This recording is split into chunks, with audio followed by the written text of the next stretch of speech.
사랑하는 형제자매 여러분, 주님의 이름으로 평안을 전합니다. 오늘 우리가 함께 나눌 이야기가 여러분의 마음의 깊은 울림과 하나님의 크신 은혜를 가져다 주기를 소망합니다. 만약 오늘 말씀이 여러분의 영혼의 단비처럼 느껴지신다면 이 은혜가 더 널리 퍼져나갈 수 있도록 좋아요와 공유를 통해 복음의 통로가 되어주시길 부탁드립니다. 여러분의 작은 손길이 누군가에게는 절실한 위로와 희망이 될 수 있습니다. 혹시 오랫동안 몰입해서 본 영화나 드라마가 아무런 결말 없이 허무하게 끝나는 경험을 해보신 적이 있으신가요? 주인공의 운명은 어떻게 됐는지, 갈등은 해결되었는지 수많은 질문만이 머릿속을 맴도는데 화면은 그대로 끝나버리는 그런 순간 말입니다. 아마 많은 분들이 그런 허탈함과 아쉬움을 느껴보셨을 겁니다. 만약 그렇다면 오늘 우리가 살펴볼 성경의 한 이야기는 여러분을 더욱 당혹스럽게 만들지도 모릅니다. 바로 요나서 4장, 성경에서 가장 기이하고 갑작스러운 결말을 가진 이야기 중 하나이기 때문입니다. 이해를 돕기 위해 지난 시간의 이야기들을 잠시 되짚어 보겠습니다. 요나서 한 장에서 하나님의 말씀이 선지자 요나에게 임했습니다. 일어나 저 큰 성읍 니느웨로 가서 그것을 향하여 외치라. 그 악독이 내 앞에 상달되었음이니라. 하지만 요나는 니느웨 사람들을 증오했습니다. 그들은 이스라엘을 괴롭힌 잔혹한 원수였기 때문입니다. 그래서 그는 하나님의 명령을 어기고 정반대 방향인 다시스로 가는 배에 오릅니다. 하나님께서는 거대한 폭풍을 보내셨고 선원들은 두려움에 떨다 요나를 바다에 던졌습니다. 그러자 하나님께서는 큰 물고기를 예비하시어 요나를 삼키게 하셨습니다. 2장에서 요나는 물고기 뱃속에서 비로소 회개하며 기도합니다. 하나님께서는 그의 기도를 들으시고 자비를 베푸셨고 물고기는 요나를 육지에 토해냈습니다. 절망의 구렁텅이에서 건져주신 하나님의 놀라운 은혜였습니다. 3장에서 하나님의 말씀이 요나에게 2번째로 임합니다. 실패하고 넘어진 우리에게 다시 기회를 주시는 하나님, 얼마나 감사한지요. 마침내 요나는 마지못해 순종하여 니느웨로 갑니다. 그는 아주 짧고 직설적인 메시지를 선포했습니다. 40일이 지나면 니느웨가 무너지리라. 놀라운 일이 벌어졌습니다. 니느웨의 왕부터 가장 낮은 백성에 이르기까지 심지어 가축들까지 모두가 금식하며 굵은 베옷을 입고 하나님 앞에 자신들의 죄를 회개했습니다. 역사상 전무후무한 국가적 회개운동이 일어난 것입니다. 그렇다면 이 악한 백성들의 회개를 보신 하나님은 어떻게 반응하셨을까요? 성경은 이렇게 기록합니다. 하나님이 그들이 행한 것 곧 그 악한 길에서 돌이켜 떠난 것을 보시고 하나님이 뜻을 돌이키사 그들에게 내리리라고 말씀하신 재앙을 내리지 아니하시니라. 백성들이 회개하자 하나님께서는 진노를 거두시고 자비를 베푸셨습니다.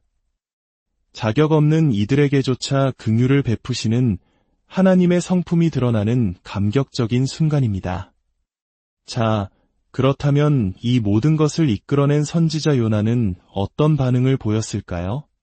만약 제가 말씀을 전했을 때 도시 전체가 회개하고 주님께 돌아온다면 저는 아마 감격에 겨워 춤을 추고 온종일 하나님을 찬양했을 겁니다. 제 인생 최고의 날이 되었겠죠. 하지만 요나는 달랐습니다. 그는 기뻐하지도 예배하지도 않았습니다. 오히려 그는 매우 불쾌해하며 성을 냈습니다. 요나서 4장 1절은 요나가 매우 싫어하고 성내며 라고 기록합니다. 여기서 성내다는 히브리어 원어로 보면 단순히 기분이 나쁜 정도가 아니라 속에서 불이 나는 듯한 격렬한 분노를 의미합니다. 요나는 하나님께 이렇게 기도하며 불평을 쏟아냅니다. 주여, 내가 고국에 있을 때에 이러하겠다고 말씀하지 아니하였나이까. 그러므로 내가 빨리 다시스로 도망하였사오니 주께서는 은혜로우시며 자비로우시며 노하기를 더디하시며 이내가 크시사 뜻을 돌이켜 재앙을 내리지 아니하시는 하나님이신 줄을 내가 알았음이니이다. 놀랍지 않습니까? 요나는 지금 하나님의 가장 아름다운 성품, 즉 은혜와 자비, 오래 참으심과 사랑을 불평의 이유로 삼고 있습니다. 그는 이렇게 말하는 것과 같습니다. 하나님, 저는 하나님이 이런 분이신 줄 이미 알고 있었습니다. 하나님께서 저 원수 같은 니느의 사람들에게 자비를 베푸실 줄 알았기에 제가 도망쳤던 겁니다. 차라리 저를 죽여주십시오. 이렇게 사는 것보다 죽는 것이 낫겠습니다. 하나님의 선지자가 자기 민족의 원수가 구원받는 것을 보느니 차라리 죽고 싶다고 절규하고 있는 것입니다. 물론 우리가 요나를 쉽게 비난하기는 어렵습니다. 당시 아수르 제국의 수도였던 니느웨는 그 잔혹함으로 악명이 높았습니다. 그들은 정복한 지역의 여성들을 유린하고 아이들을 살해했으며 남자들을 고문했습니다.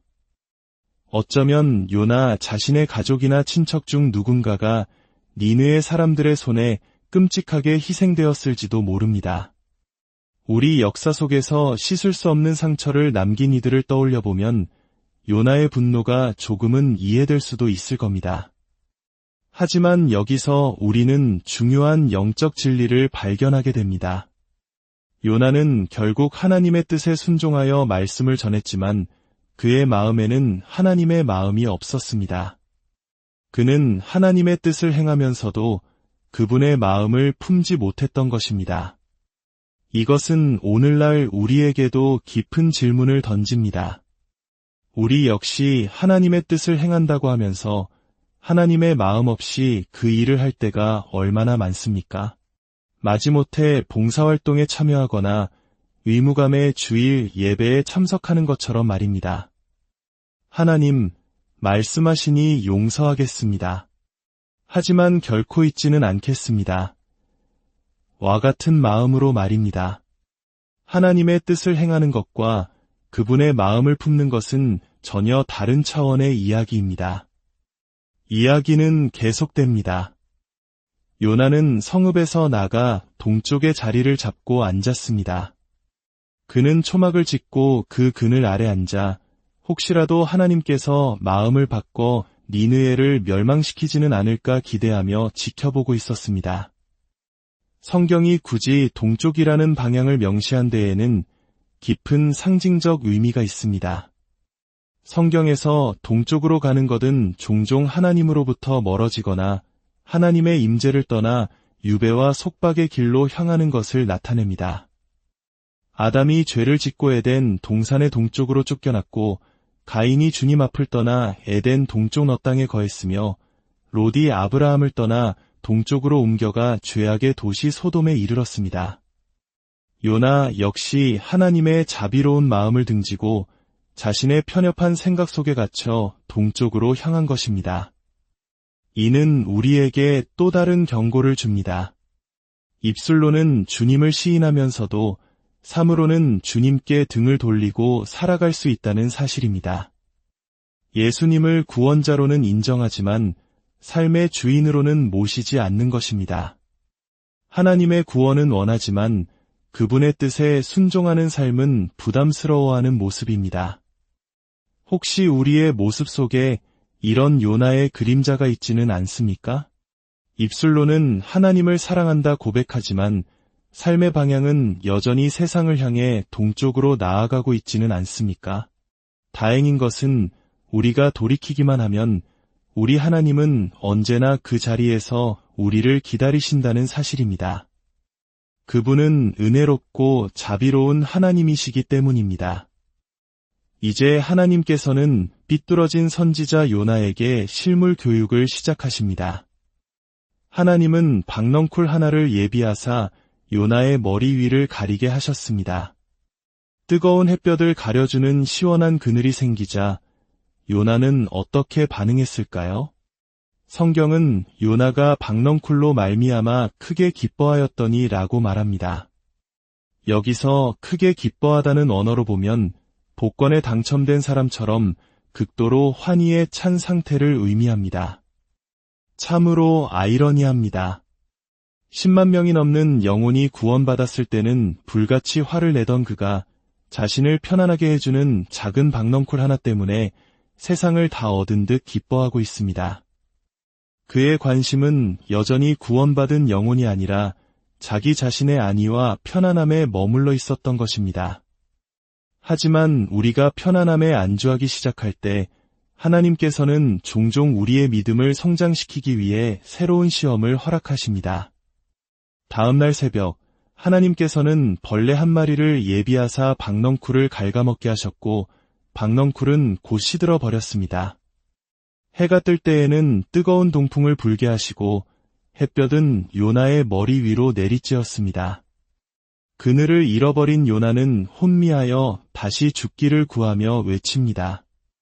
사는 것보다 죽는 것이 내게 나으니이다. 그는 다시 한번 자기 연민에 빠져 격렬한 분노를 터뜨립니다. 어떻게 보면 참 한심하고 유치해 보입니다. 하지만 솔직히 말해 우리 안에도 이런 요나의 모습이 있지 않습니까? 하나님의 큰 은혜에는 무감각하다가도 내 삶의 작은 불편함에는 쉽게 불평하고 원망하는 모습 말입니다. 큰 믿음으로 순종하다가도 다음 순간에는 하나님을 무시하고 내 멋대로 행동하는 변덕스러운 모습. 뜨겁게 하나님을 예배하다가도 다음 날에는 그분이 존재하지 않는 것처럼 무관심하게 살아가는 우리의 모습과 너무나도 닮아 있습니다. 이제 이야기의 마지막, 그리고 성경 전체에서 가장 당황스러운 결말이 다가옵니다. 하나님께서 마지막 말씀을 건네십니다.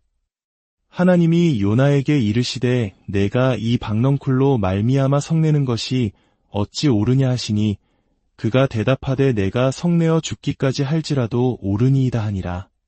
여호와께서 이르시되 내가 수고도 아니하였고 재배도 아니하였고 하룻밤에 났다가 하룻밤에 말라버린 이 박넝쿨을 아꼈거든. 하물며 이 큰 성읍 니느웨에는 좌우를 분변하지 못하는 자가 12만여 명이요 가축도 많이 있나니 내가 어찌 아끼지 아니하겠느냐 하시니라. 그리고 이야기는 여기서 그냥 끝나버립니다. 아무런 부연 설명도 후기도 없습니다. 그래서 요나의 마음은 변했을까요? 그가 하나님의 마음을 깨닫고 회개했을까요?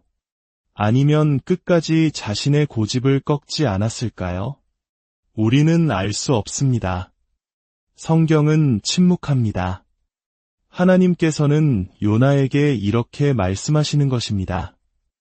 요나야, 너는 내가 심지도 가꾸지도 않은 하룻밤짜리 식물 하나가 사라진 것 때문에 죽고 싶을 만큼 괴로워하면서 어찌하여 내가 창조한 12만 명이 넘는 영혼들이 멸망하는 것에는 그토록 무관심하냐?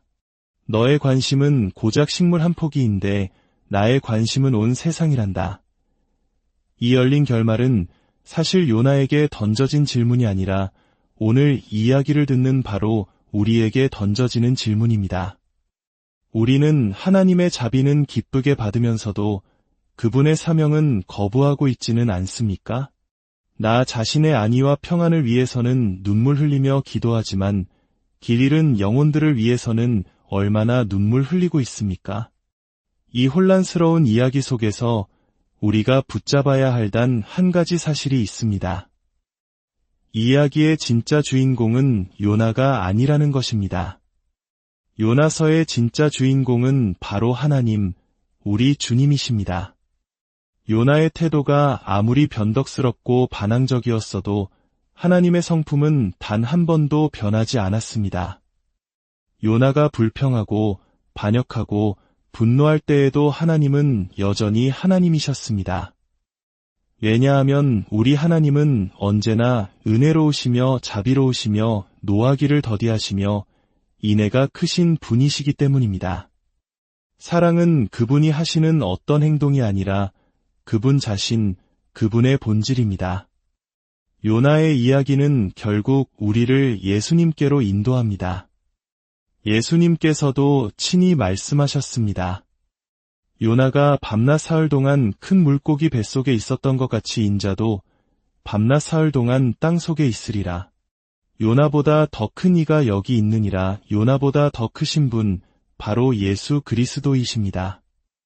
요나는 하나님의 뜻을 피해 도망쳤지만 예수님은 아버지의 뜻에 온전히 순종하셨습니다.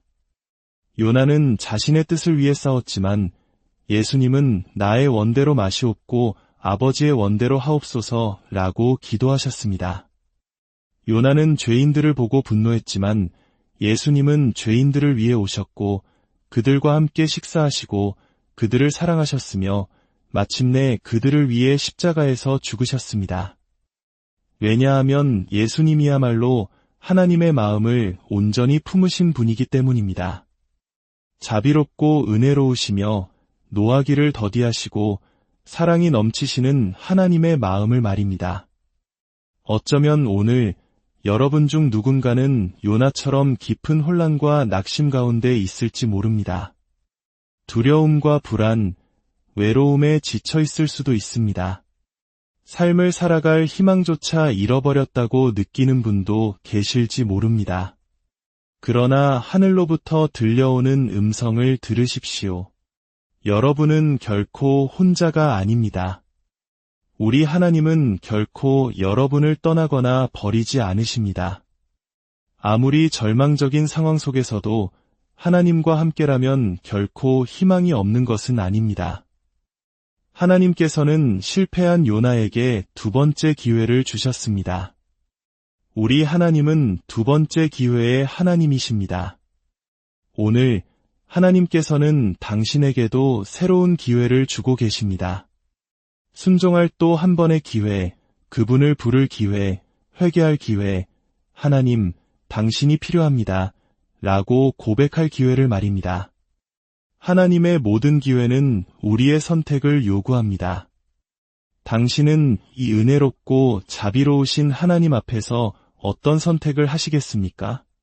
이제 함께 기도하기를 원합니다. 거룩하신 아버지 하나님, 변덕스럽고 이기적인 우리의 모습에도 불구하고 언제나 은혜와 자비로 우리를 대해주시니 감사합니다. 하나님의 뜻을 행한다 하면서도 정작 하나님의 마음을 품지 못했던 우리의 완악함을 용서하여 주옵소서.